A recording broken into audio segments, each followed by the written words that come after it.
Without a doubt, Red Dead Redemption 2 will be my game of the year for 2018.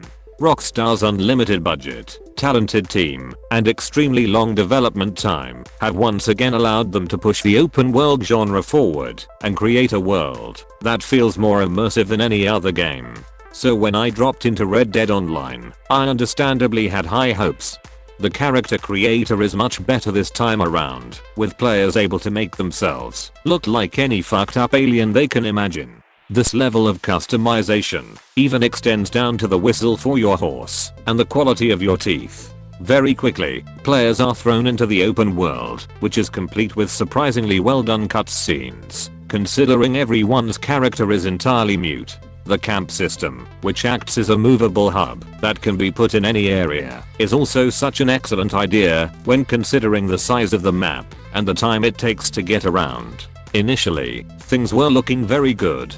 However, after just a few hours, the cracks in this design started to show, and not even the mountains of polish could possibly hope to hide them. We've collectively known for over a year now that Rockstar's parent company, Take-Two Interactive, would be far more aggressive on the monetization model of Red Dead Online. However, this was far more intensive than anticipated. After committing to a few missions that were possible doing by myself and relatively enjoyable with other people, the end rewards I received were alarmingly low. In fact, many netted less than $2, which I happily accepted, but I wanted to find a more typical mission to investigate the rate of earning.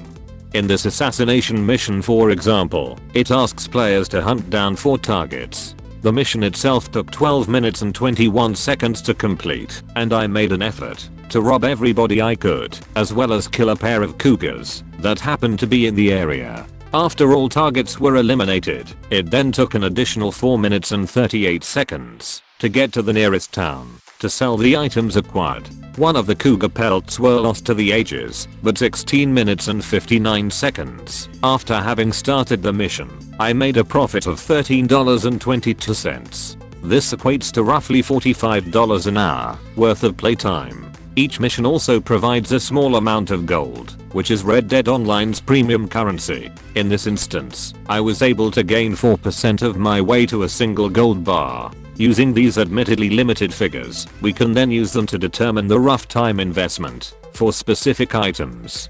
This standard horse is worth an hour and 10 minutes of playtime. The bolt action rifle will take around 8 hours to obtain.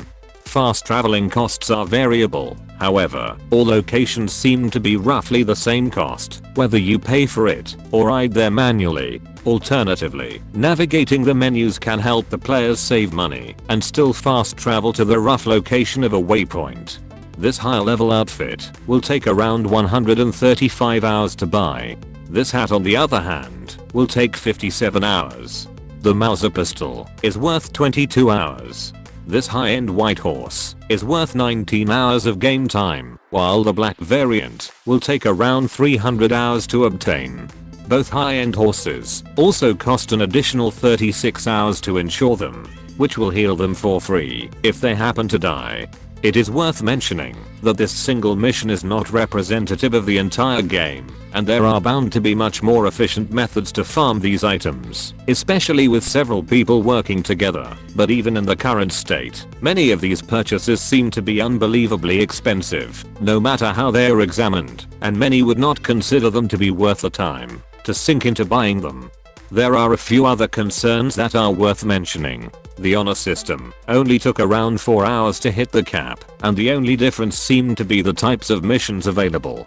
The free-for-all game modes seem to offer almost no incentives to play at all, as not winning will only result in wasting ammunition, setting players behind.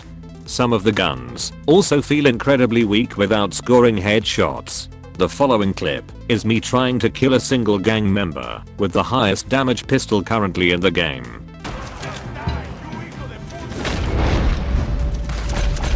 1, 2, 3, 4.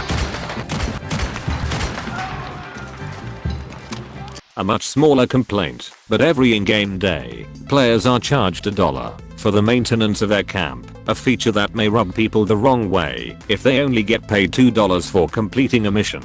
There's also the fact that players can sell a gold fucking wedding ring and still not have enough money for a single can of baked beans.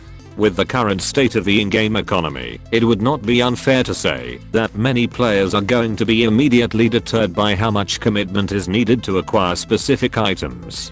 The saddest part is that the whole concept of Red Dead Online is so damn appealing, and the potential for future content and for players to create their own fun could be firmly at risk if players do not perceive the free-to-play economy to be reasonable. With no word on the cost conversion of the in-game store as of yet, we can only hope that this game does not fall into the same pay-to-win bullshit that has destroyed the reputation of so many other publishers.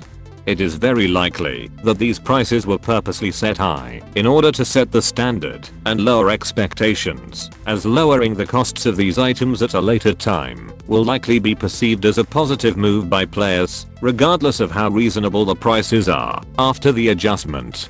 The only blanket advice I can give is that players should make their own decisions on whether they feel microtransactions are worth their money and to vote with their wallets if they feel the economy is unbalanced. This concludes today's video on the current state of Red Dead Online. Subscribe for more similar content, but until next time, have fun and embrace the bullshit.